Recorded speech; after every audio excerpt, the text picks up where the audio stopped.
Hi there and welcome. I've got a fantastic surprise for you today. We are going to be talking about Yetis, and I'm very, very lucky to have the most fabulous Chris Chapman here to talk about Troughton in Tibet and actually the release in general. Hi, Chris. How you doing? Hello, Jason. I'm doing very well, thank you. I just had the DVD, the Blu-ray on. Actually, I was just checking in Snowmen that I never tend to watch them through at this stage because we've seen them loads, but I just make sure everything works and everything plays where it should do. And it's always a moment of fear of thinking, what if we sent them like the Galaxy 4 making of instead of Abominable? Oh no, it's the right one. It's the right one. Hey, everything's fine. So I'm a happy man now. And it's good, and we've got it, and we Hey, finally arrived today. So I'm kind of really excited. Actually, it was quite nice because we got a very, very quick preview of it at the BFI screening on the weekend, where you tempted us with about 7 minutes of it. And actually, on the big screen, I have to say, it looks epic.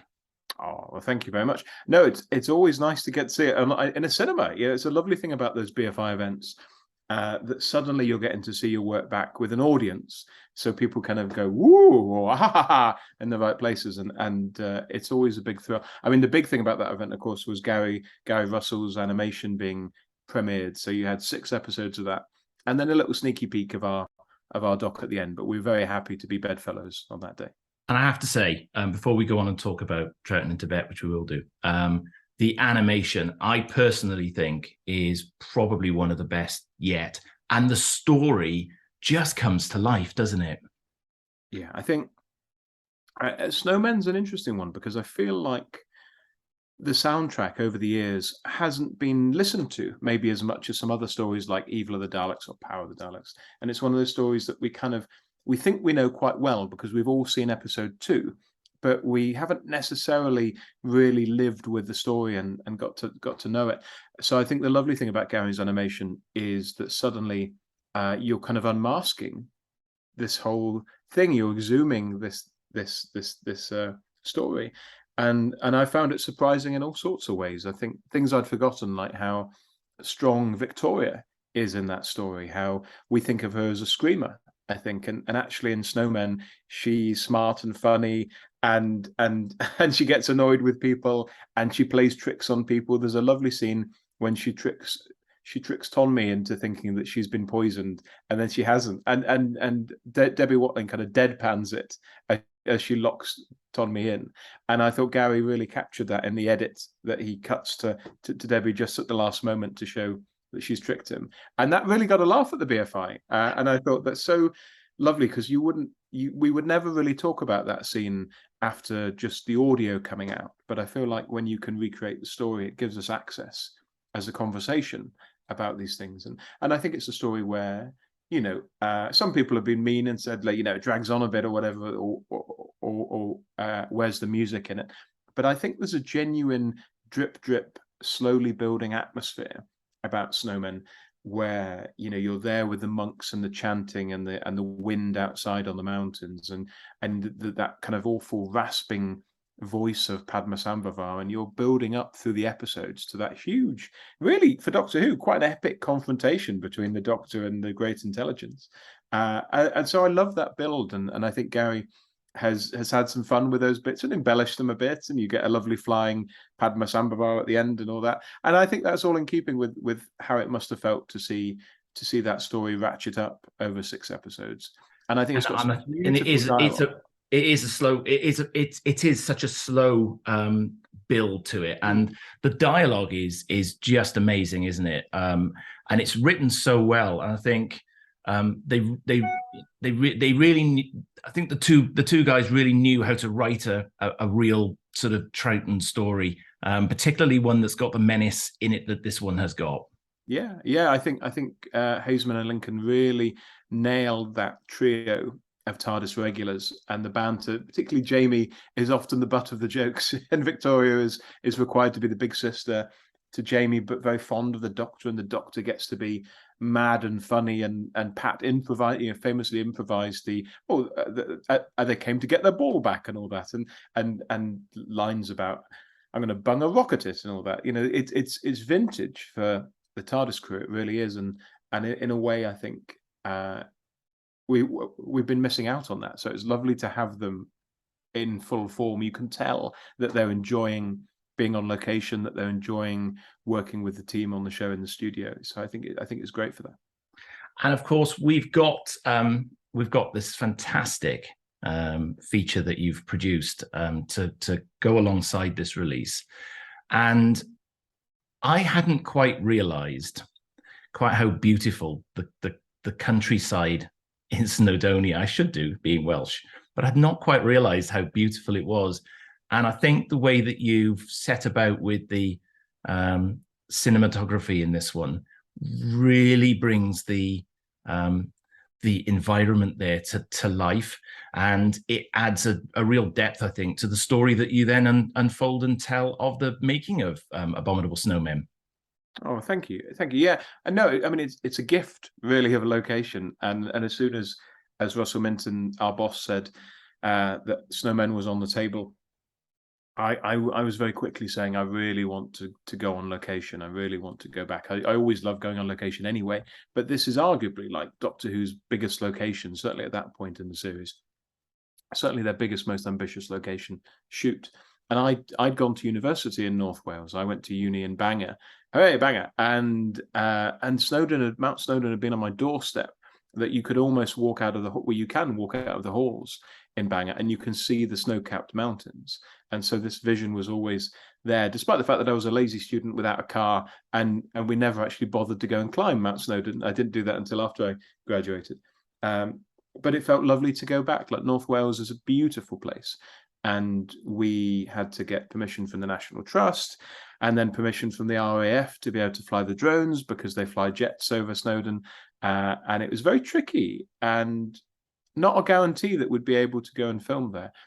But they said yes, luckily. We paid a bit, but they said they had us, and they were happy to have us. And Richard Bignell, who knows all Doctor Who locations very well, Richard and I went for a day out there just to kind of have a look around. And I was genuinely shocked. I thought, oh, we're going to be traipsing around mountains.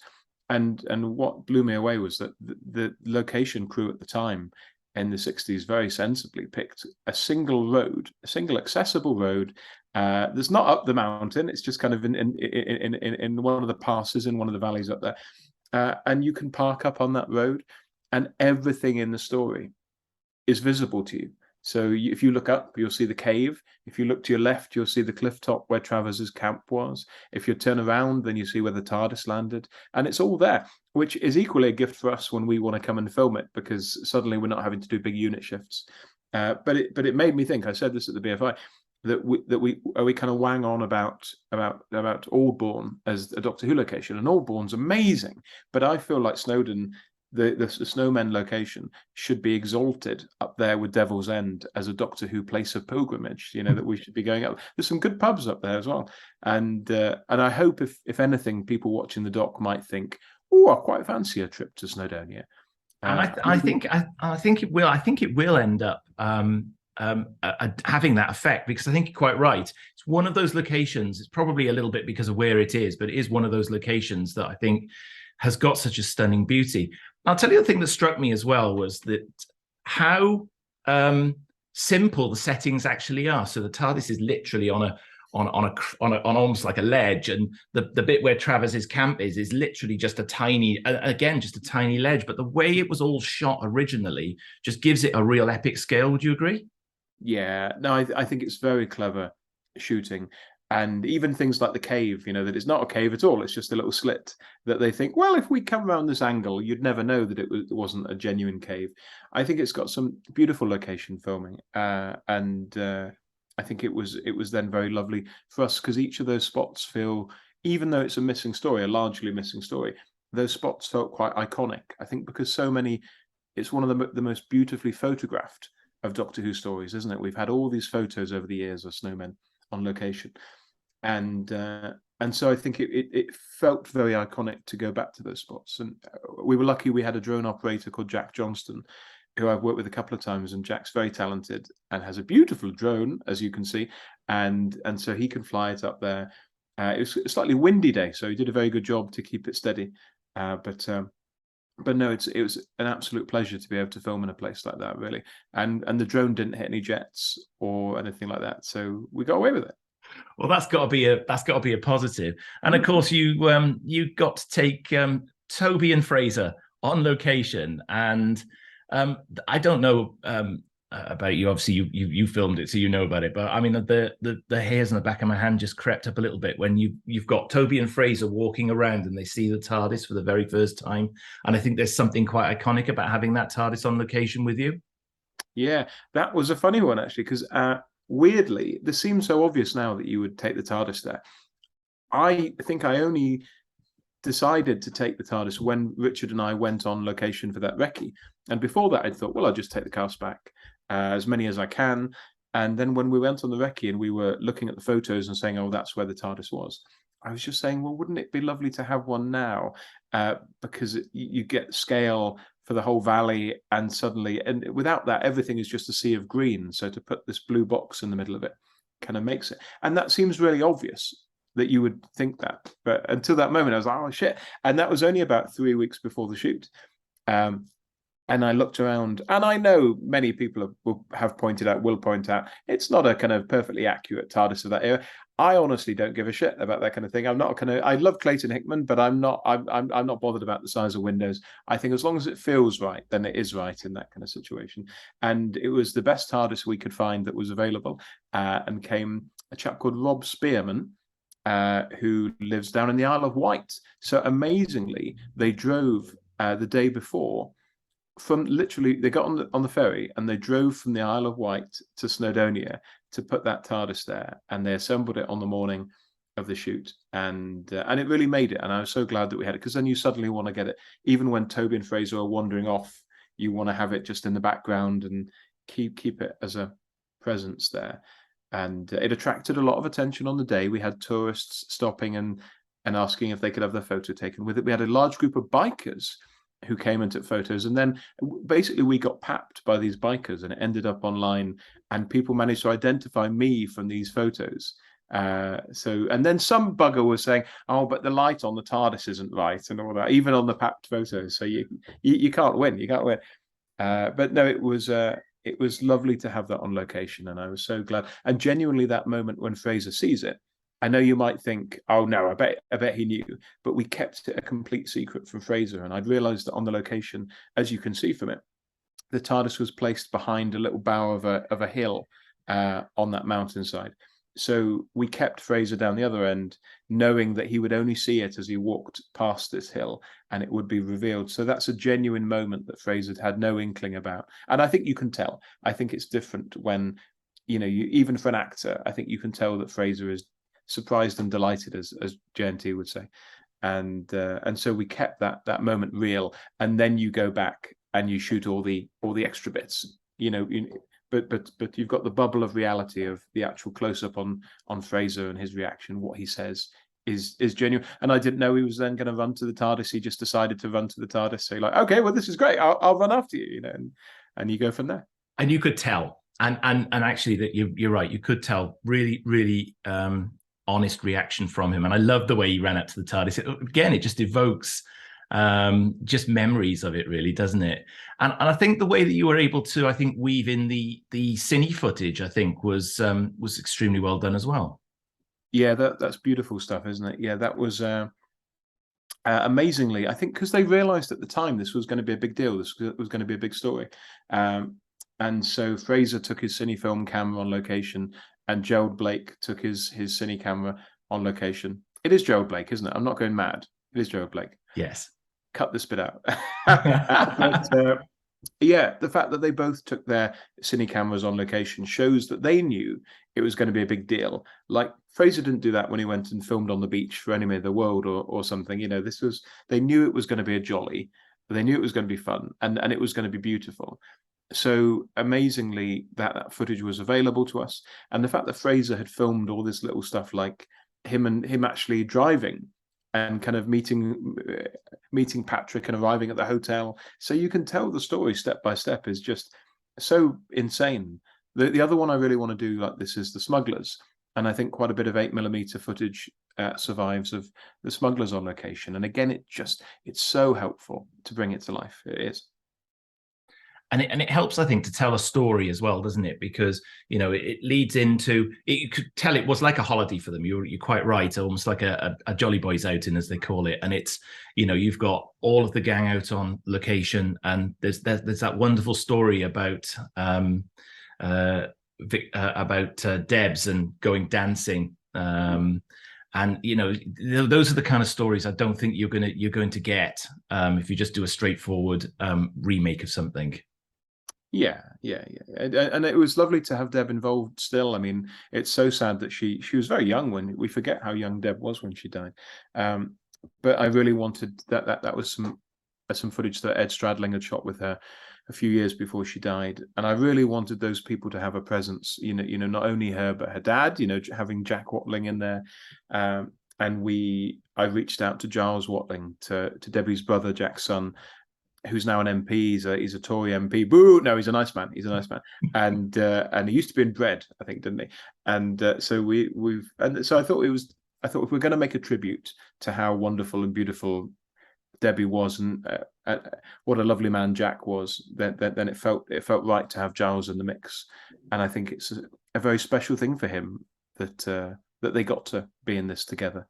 You know, and I'd not realised actually quite how handsome a man Jack Watling actually was. I mean, he comes, you know, you see the sort of pictures and the cleaned up film in particular, and having rewatched the old episode 2 as well, for the first time in a little while.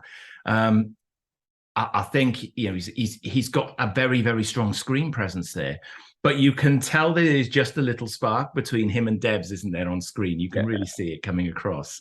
Yeah. I think he's a great presence in it, and he's just charismatic. You know, you can tell he's like a movie actor because he's just got that charm that even the bits when Travers isn't required to do a lot. You know, he's a presence on screen, and I think he gets more to play with in a way in Web of Fear, maybe because he's having so much fun being, you know, that's such a unique thing to revisit a character within a season at a different point in his life is such a interesting thing. And I guess they didn't know that when they cast him originally, because Webb was commissioned so late off the back of Snowmen. But I think he's terrific in both of them. I do. Agreed. And was there anything that you found out that you didn't know about as you went through the process? I always learn a lot because I'm not necessarily like a Toby Haydock level of knowing everything already. So I'll be learning things that Toby might know already along the way. I think what was lovely was at the beginning we were worried that so many of the major players had passed away, and we thought, is that going to hurt us? But actually it meant that we could access people who we wouldn't normally seek out. So we had people like John Walker, who was a camera assistant. We had Bernard Doe, who was a floor runner in the studio. Basically, he was a runner. He was a gopher in the studio. And that we could track down John Hogan, who was the last surviving Yeti in the story, and none of those three have ever been interviewed about Snowmen, you know, even by Doctor Who magazine or whatever. So basically everything they said I felt was new and fresh.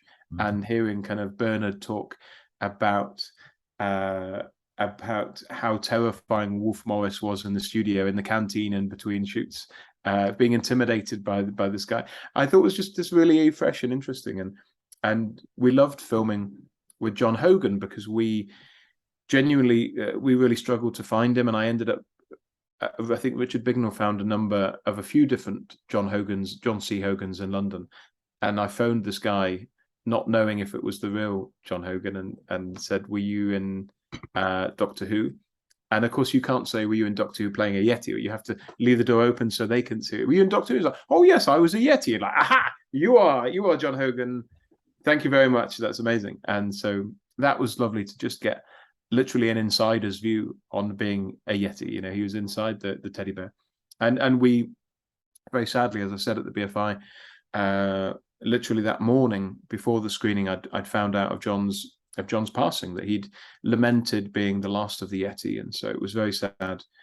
He passed away earlier this year, and I'd thought I'd known he was in hospital, and I'd lost touch with him. He wasn't picking up any of the of the phone numbers we had, but we were able to confirm that he'd passed, and he seemed a lovely man. So I it was too late for me to add a dedication, but after the thing is out there, I'd like to tell people it is dedicated to John Hogan, because I know he was very touched that we would be interested, and wanting to hear his story. And that is such a nice thing that you've done as well, I think. And you're right. He tells the story you can tell there's a real love there, I think, about he remembers it very fondly. And I think that comes across in the film. You really have given us a treat for this one. It's fair to say. And I think if anybody hasn't already gone and watched this, please do, because it's a really beautifully filmed piece, and it brings Snowdonia to life and makes me want to go visit Snowdonia. It really does. You should. I will do. Trust me, I'm down the road from it, so I will do. Chris, it's been lovely talking to you about the Abominable Snowmen release. Thanks very much for your time. A pleasure. Thank you.